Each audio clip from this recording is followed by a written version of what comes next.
Mesdames, Messieurs, frères et sœurs, chers amis, bonjour. Bienvenue dans cette troisième méditation quotidienne. Ce matin, j'ai médité le texte inséré dans le psaume 46, le verset 8, un texte qui est assez populaire. Le texte nous dit ceci: « L'Éternel des armées est avec nous, le Dieu de Jacob est pour nous une haute retraite. » J'ai décidé de titrer la méditation de ce matin comme suit: le Dieu des ratés, le Dieu des perdants. Tu sais, mon ami, mon frère, ma sœur, il y a des moments dans ta vie où tu te considères comme un raté. Tu as l'impression que rien ne marche dans ta vie, que tu as la poisse, que tout ce que tu touches échoue. Et plus tu tombes, plus tu te dis que tu ne vaux absolument rien. La société ne t'aide pas parce que, à travers son regard, à travers son mépris, à travers son silence, la société te rappelle sans cesse que tu n'es pas quelqu'un qui compte. Malheureusement, ça arrive même dans l'Église. Mais laisse-moi te dire ceci aujourd'hui, mon frère. Laisse-moi te dire ceci aujourd'hui, ma sœur. Dieu est ton Dieu. Dieu n'est pas seulement le Dieu des grands. Il n'est pas seulement le Dieu des forts. Il n'est pas seulement le Dieu des irréprochables. Il n'est pas seulement le Dieu de ceux qui réussissent. Non, Dieu est surtout le Dieu des ratés, le Dieu des perdants. Dieu est avec toi, même si tu te considères comme un perdant. Il est Yahvé Sabaoth. Il est le Dieu des armées. Cette expression que l'on trouve dans le psaume 46 évoque des images militaires. Le Tout-Puissant, avec son armée et ses ressources illimitées, te défend. Ces images rappellent la situation du prophète Élisée et de son serviteur qui était entouré par l'armée ennemie. Le serviteur d'Élisée était terrifié. Il y avait des raisons humaines pour être terrifié. Mais Élisée a prié et Dieu a ouvert les yeux de son serviteur.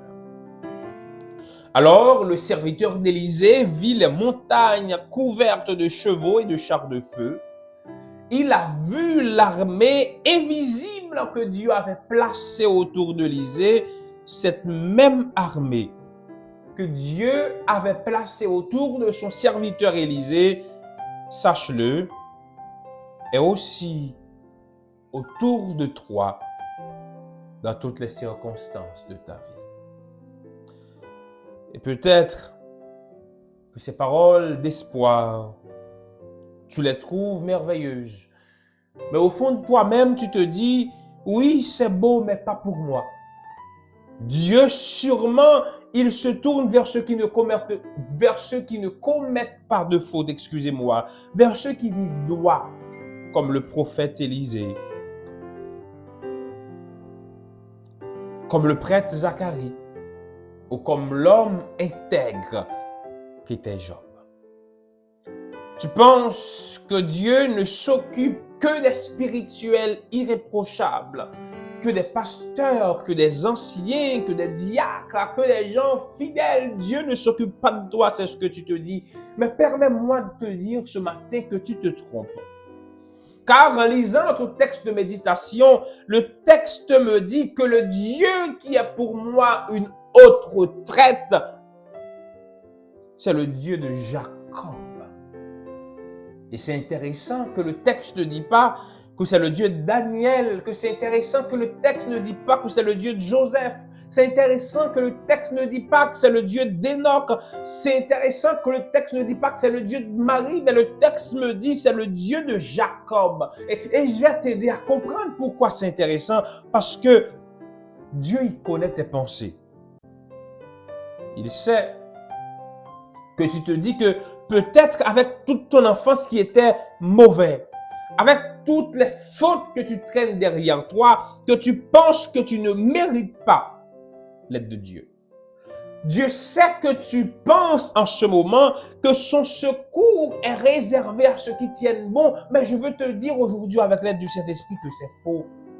Parce que le texte me dit que Dieu est le Dieu de Jacob. Et quand le texte me dit que Dieu est le Dieu de Jacob, je considère que c'est une bonne nouvelle pour moi parce que Jacob, c'était un raté.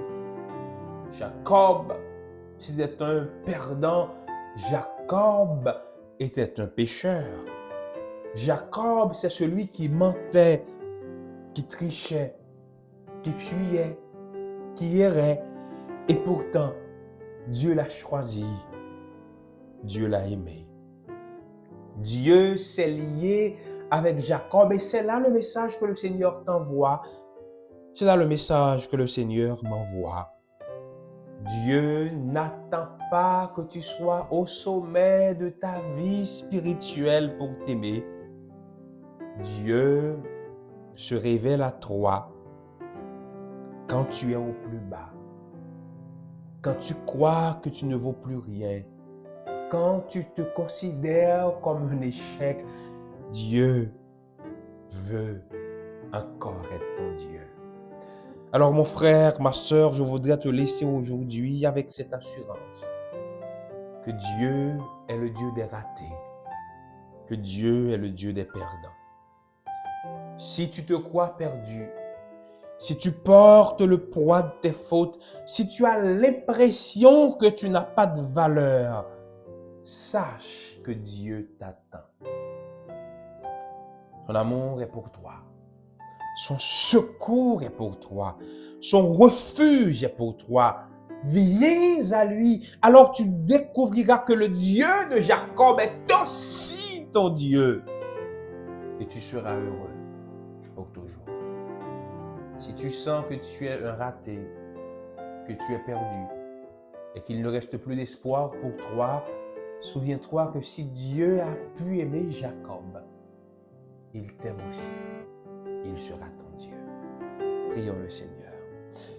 Seigneur, merci parce que tu es encore notre Dieu, même quand nous ne réussissons pas toujours. Aide-nous, Seigneur, à garder chaque jour dans nos cœurs cette pensée que tu seras toujours notre Dieu, que ton secours sera toujours disponible pour nous, que tu seras toujours pour nous une autre retraite. Fais-nous vivre cette expérience dans cette journée. Nous te prions au nom de Jésus. Amen. Souviens-toi que le Dieu de Jacob est pour toi une autre retraite. Bonne journée. Que le Seigneur.